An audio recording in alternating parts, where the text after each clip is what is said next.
chapter accounts of insurance company and question number 17। ये इस book में, न्यू बुक में जो हम कर रहे हैं उसमें क्वेश्चन नंबर 17 है, ये जो बुक मैं आपको करवा रहा हूँ। और अगर आपके पास ओल्ड बुक है तो उस ओल्ड बुक में क्वेश्चन नंबर 26 दिया हुआ है, या फिर आप अमाउंट से फाइंड आउट कर लेना। Jaideep insurance company limited deals in marine insurance only. The following balances of 2 years are extracted from the books of the company. अब अभी तक हमने जितने भी सम्स किए हैं वो सिर्फ एक सिंगल ईयर के लिए थे, यहाँ पर डबल ईयर हो रहा है। 2 year मीन्स आपको यही सम 31 मार्च 18 के लिए भी करना है एंड 31 मार्च 19 के लिए भी करना है। सो हर एक में हम यहाँ पर लिखेंगे 31 मार्च 18 एंड 31 मार्च 19। और अगर आपके पास इसका ओल्ड एडिशन होगा तो वहाँ पर हो सकता है 8-9 लिखा हो या कोई अलग ईयर लिखा हो। तो जो ईयर आपके बुक में है वो आप लिख देना, ईयर से कोई फर्क नहीं पड़ेगा।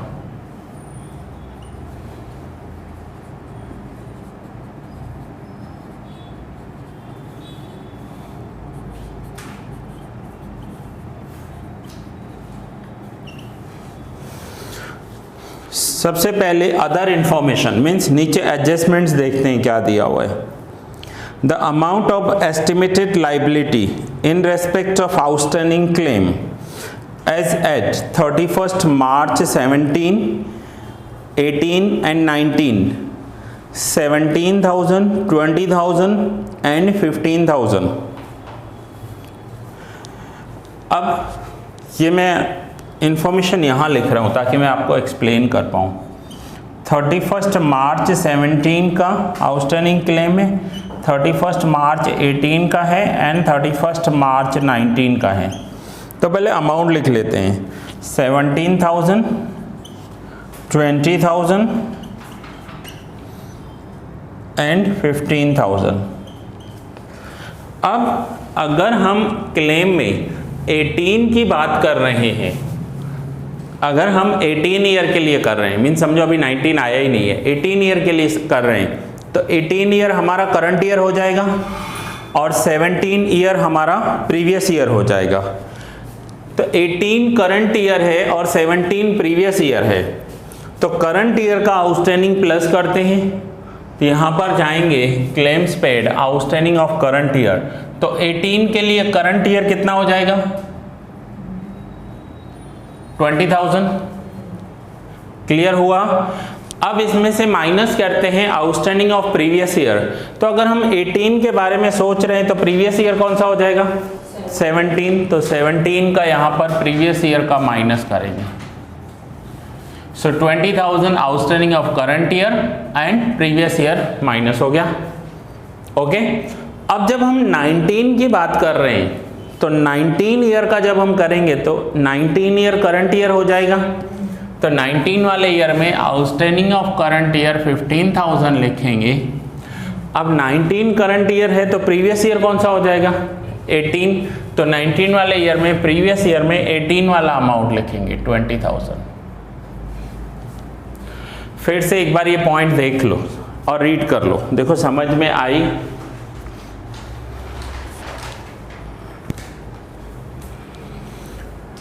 थ्री ईयर्स का आउटस्टैंडिंग दिया हुआ है। जब मैं 18 का बना रहा हूं तो मैं ये दोनों देखूंगा, 18 को करंट ईयर कंसीडर करूंगा, 17 को previous year. So current year का प्लस, प्रीवियस ईयर का माइनस। जब मैं 19 के लिए एक सम कर रहा हूं for the year 2019, final account बना रहा हूं, तो 19 करंट ईयर हो जाएगा और 18 प्रीवियस ईयर हो जाएगा। तो यहाँ पर 19 का करंट ईयर प्लस किया और 18 वाला माइनस किया। जब भी 2 इयर्स के लिए करना है आपको ध्यान से करना होगा सम। हो गया फर्स्ट पॉइंट। चलो नेक्स्ट देखते हैं क्या दिया हुआ है। Reserve for unexpired risk as at 31st March 17 was 60,000 and additional reserve 6,000. अब ये 17 का रिजर्व है तो 18 के लिए ओपनिंग हो जाएगा। अब जब प्रीमियम रिसीव्ड फॉर्मेट आपको याद हो गया होगा तो यहाँ हम लिख रहे हैं प्रीमियम रिसीव्ड प्लस री इंश्योरेंस एक्सेप्टेड माइनस री इंश्योरेंस सीडेड, देन माइनस करते हैं एडजस्टमेंट फॉर रिजर्व। अब एडजस्टमेंट फॉर रिजर्व में 18 का भी करना पड़ेगा, 19 का भी करना पड़ेगा। सो 18 के लिए यहाँ पर देखो कौन सा दिया हुआ है, 17 का दिया हुआ है, तो 17 का क्लोजिंग तो 18 का ओपनिंग हो जाएगा। तो कितना रिजर्व है, 60,000 प्लस 6,000, तो 60 प्लस 6 66,000 लिखेंगे यहाँ पर ओपनिंग बैलेंस। 60 प्लस 6 66,000। फिर से बता रहा हूँ 17 का क्लोजिंग है तो 18 का ओपनिंग हो जाएगा। 18 का opening reserve for unexpired risk 66,000। Then आगे दिया हुआ reserve for unexpired risk is to be provided for 100% and additional reserve 10% of the net premium income of the current year.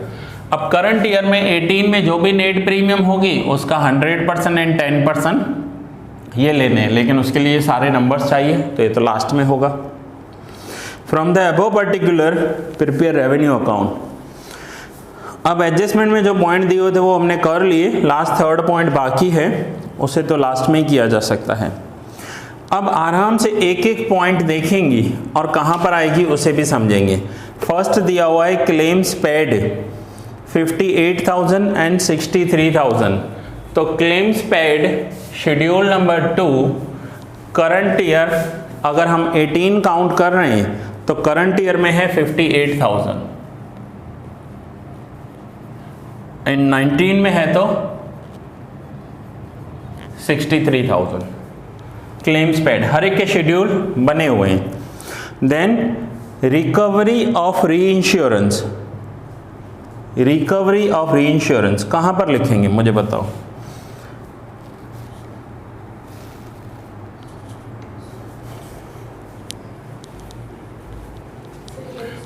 Claims paid, yes, reinsurance recoveries 7,000 and 10,000। Recovery में क्या होगा कि हमारे पास कोई बड़ी अमाउंट का क्लेम इंश्योरेंस आया था, हमने किसी के साथ शेयर किया और अब उसका हमें क्लेम देना है तो हम आगे वाले से रिकवरी करेंगे। सो रिकवरी करेंगे तो उतना हमारा कम हो जाएगा, क्लेम कम देना पड़ेगा, इसलिए माइनस होता है। नेक्स्ट दिया हुआ है commission on direct business. Commission, तो कमीशन का शेड्यूल बना है schedule 3, commission on direct business 15,600 and 12,600।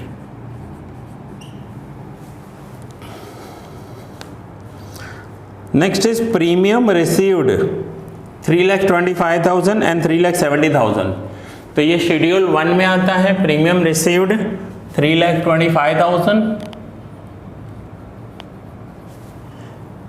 And 3,70,000। Format पूरा मैंने बना के रखा है आपके सामने, अमाउंट्स आपको बताता जा रहा हूं।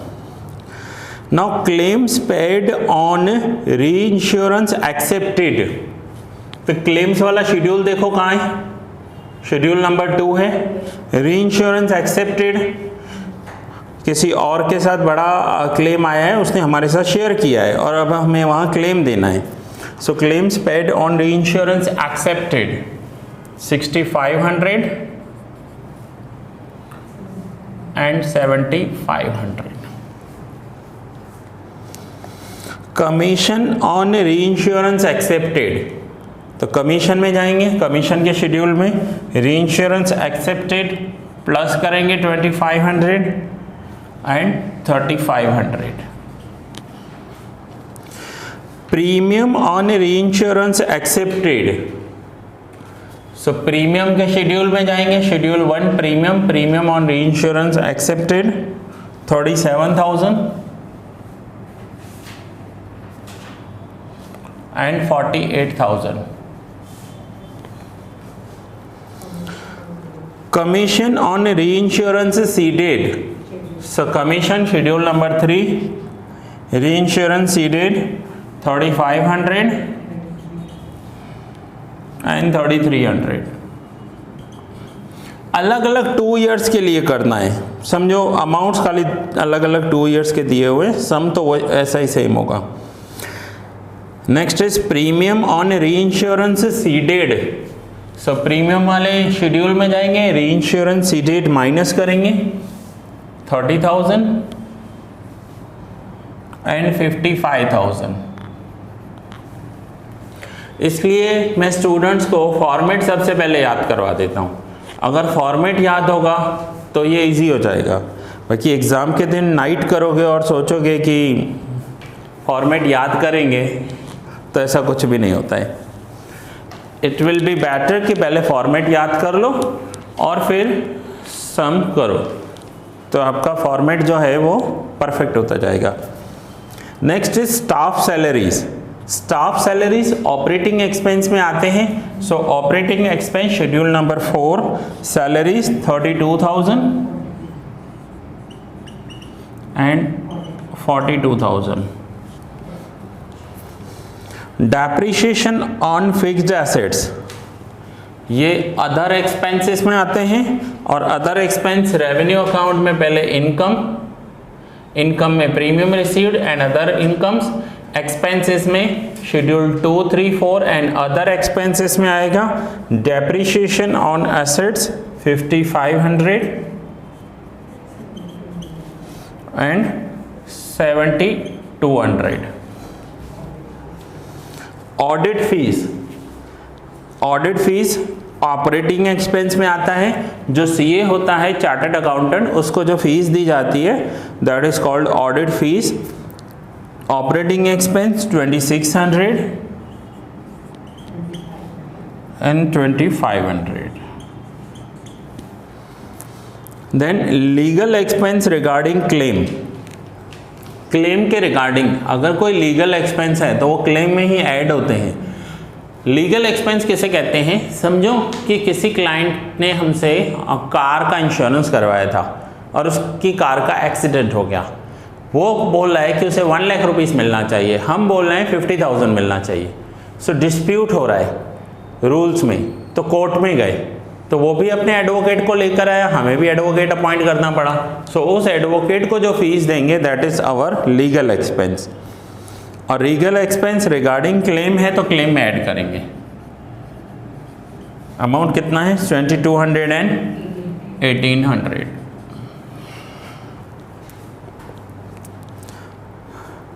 Bonus utilised in reduction of premium. अब बोनस क्या होता है? इसे नो क्लेम बोनस कहते हैं। समझो आप किसी कंपनी का आपने किसी कंपनी से व्हीकल का इंश्योरेंस लिया है, लेकिन आपका ड्राइविंग बहुत अच्छा है, 4 साल हो गए, आपने कभी भी कोई भी क्लेम लिया ही नहीं है क्योंकि आप अच्छे से चलाते हो, तो कंपनी है ना उनको नो क्लेम बोनस देती है। पहले साल पूरा 100% प्रीमियम लेगी, दूसरे साल क्या करेंगे? प्रीमियम में 10% डिस्काउंट देंगे, जिसे कहते हैं नो क्लेम बोनस, क्योंकि आपने लास्ट ईयर कोई क्लेम नहीं किया, इस वजह से आपको 10% discount.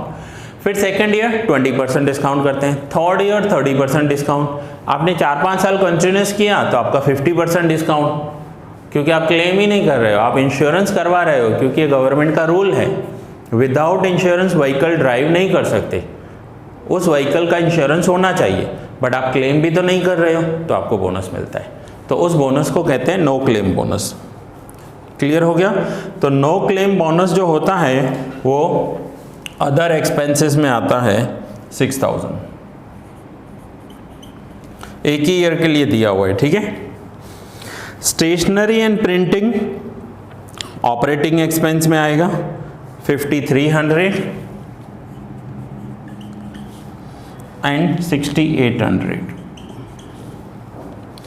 Then administrative expense means admin department में जो काम करते हैं उनके लिए, चाहे कंप्यूटर हो, इलेक्ट्रिसिटी हो, जो भी फैसिलिटीज़ प्रोवाइड की गई हैं उनकी सैलरीज इंसेंटिव एडमिन एक्सपेंस कहलाता है 36,000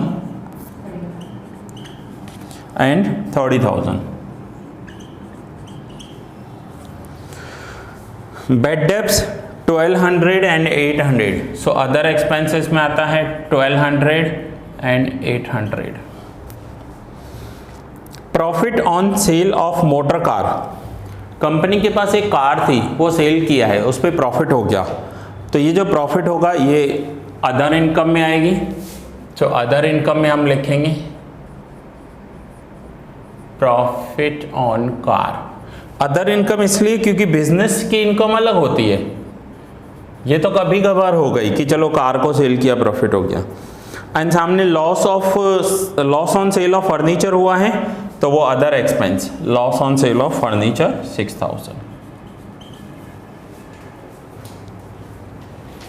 ठीक है, सो सारी वैल्यूज जैसे हम रखते हैं वैसे के वैसे ही हमने रखी है, कोई उसमें बड़ी बात नहीं है, जितना आपको इन्फॉर्मेशन दिया हुआ है उतना ही करना है।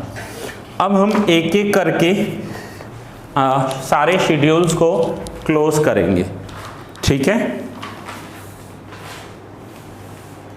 चलो सो सबसे पहले एक काम करते हैं, शेड्यूल 4 क्लोज कर लेते हैं ऑपरेटिंग का। तो दोनों ईयर का हमें टोटल चाहिए, सो 75,900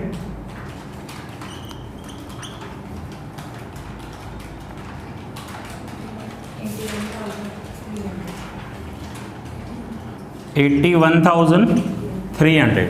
तो अब ये ऑपरेटिंग एक्सपेंस शेड्यूल 4 कहाँ आएगा, तो रेवेन्यू अकाउंट में लिखेंगे operating expense schedule number 4 75,900 and 81,300। Now schedule 3 close करेंगे। कमीशन 21,600 19,200 19,400 19,400 लिख देते हैं।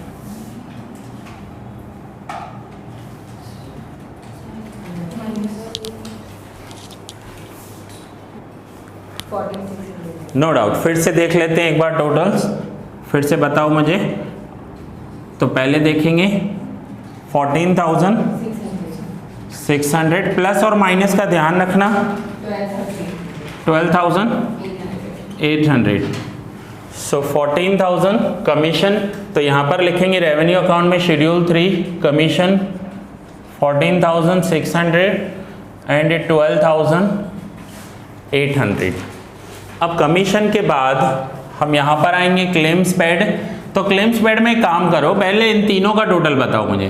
Claims paid plus outstanding of current year minus outstanding of previous year, ये टोटल हम यहाँ लिखेंगे 61,000 58,000।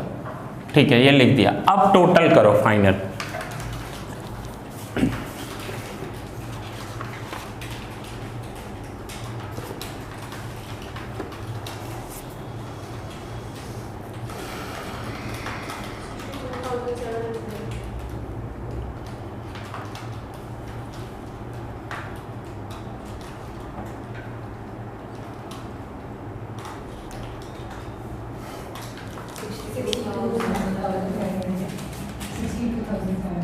$62,700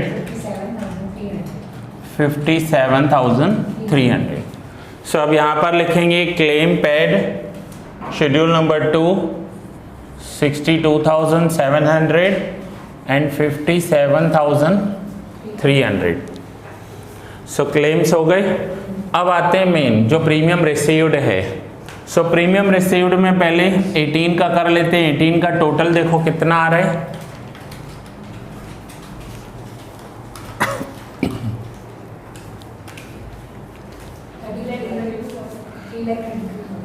3,32,000। अब इस पॉइंट को ध्यान से समझना, आपको बुक में दिया हुआ था रिजर्व फॉर अनएक्सपायर्ड रिस्क 100% रखना है। 100% क्यों रखते हैं? पहले वाले हमने सम किए वहां तो 50% रखते थे कि 50% करंट ईयर की इनकम, 50% नेक्स्ट ईयर की इनकम। तो जब जनरल इंश्योरेंस होता है ना, से एग्जांपल फायर एक्सीडेंट व्हीकल, तो उसमें 50% इनकम करंट ईयर की कंसीडर करते हैं, 50% नेक्स्ट ईयर की कंसीडर करते हैं। लेकिन इनका बिजनेस देखो मरीन बिजनेस है। मरीन बिजनेस में क्या होता है कि ये मार्च महीना है, समझो मार्च महीने में इनको प्रीमियम मिला और यहाँ से शिप निकला अमेरिका जाने के लिए।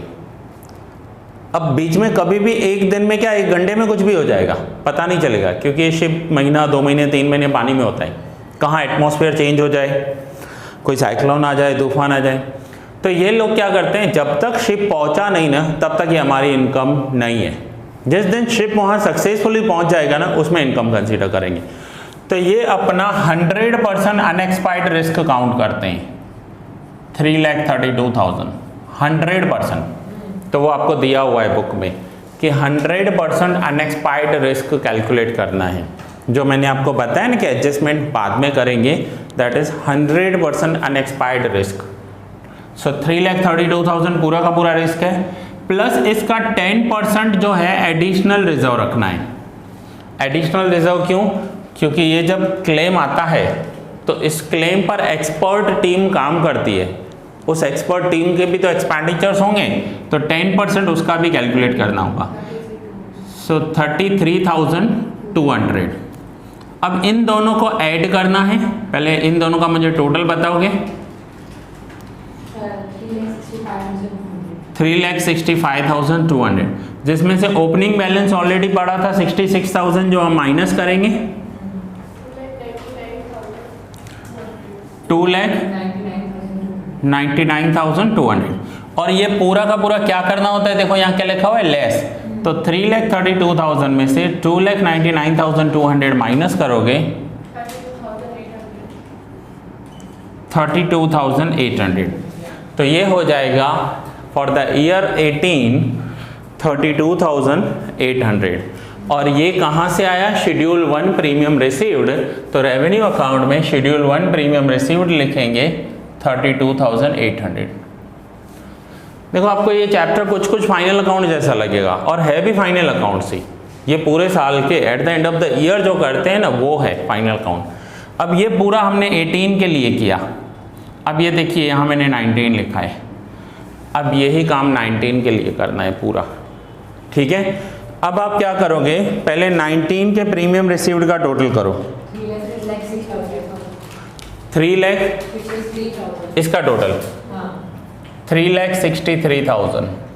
अब ये मैं 100% मानूंगा कि अनएक्सपायर्ड रिस्क है, तो यहाँ पर क्या लिखेंगे 3,63,200 प्लस 10% एडिशनल रिजर्व रखना है, तो इसका 10% 3,63,20। देखो इसका 10% यही होगा, 3,63,20 ही होगा। Reserve for unexpired risk 3,63,000। हाँ ये 3,63,000। अब उसका 10% करेंगे 3,63,00। 10% इसका किया। अब इन दोनों का टोटल करो,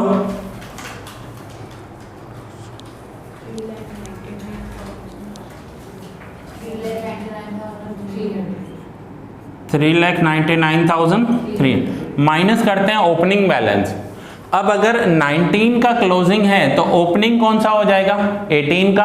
तो 18 का ये रहा, 18 का ये जो है ये सीधा यहाँ ओपनिंग बैलेंस आ जाएगा 3,65,200।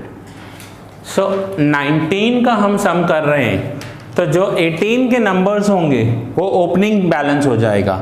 सो ये ओपनिंग बैलेंस 3,65,200 माइनस करेंगे। सो अब ये माइनस करेंगे तो आंसर क्या आया 34,100। और ये कौन से ईयर के लिए कर रहे हैं हम, 19 के लिए। तो 19 वाले कॉलम में लिखेंगे 34,100। तो ये जो मैंने कैलकुलेशन की ये 18 वाले कॉलम में जाएगी और ये 19 की कैलकुलेशन 19 वाले कॉलम में जाएगी। ओके, सो नाउ 3,63,000 में से 34,100 माइनस करेंगे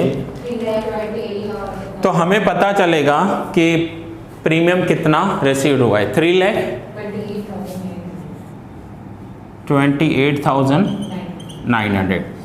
अब ये 3,28,900 हम रेवेन्यू अकाउंट में लिखेंगे, 3,28,900। तो हमारा शेड्यूल 1 कंप्लीट हो गया, शेड्यूल 2, शेड्यूल 3, शेड्यूल 4, सारे नंबर्स हमारे पास इधर आ गए। अब रेवेन्यू अकाउंट में क्या होता है, इनकम जिसमें premium received plus other incomes, जिसका टोटल करेंगे, ये ए टोटल होगा। फिर एक्सपेंसेस, सारे एक्सपेंसेस माइनस करेंगे, ये बी टोटल होगा। पहले एक्सपेंस का टोटल करेंगे एंड देन नेट प्रॉफिट और लॉस, जिसमें हम ए माइनस बी लिखते हैं। ठीक है, तो पहले हम 18 की नेट इनकम कैलकुलेट कर लेते हैं। सो 18 के टोटल्स करेंगे, 18 के टोटल्स करो, 41,800, तो ये हुआ 41,800। अब एक्सपेंसेस का टोटल कर लो 18 के, 18 के सारे एक्सपेंसेस देखो कितने हो रहे हैं,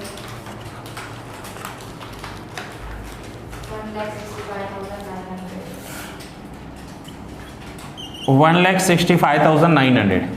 अब ए इनकम है और बी एक्सपेंसेस है, तो इनकम में से एक्सपेंस माइनस करेंगे तो नेट प्रॉफिट आया या लॉस आया पता चलेगा,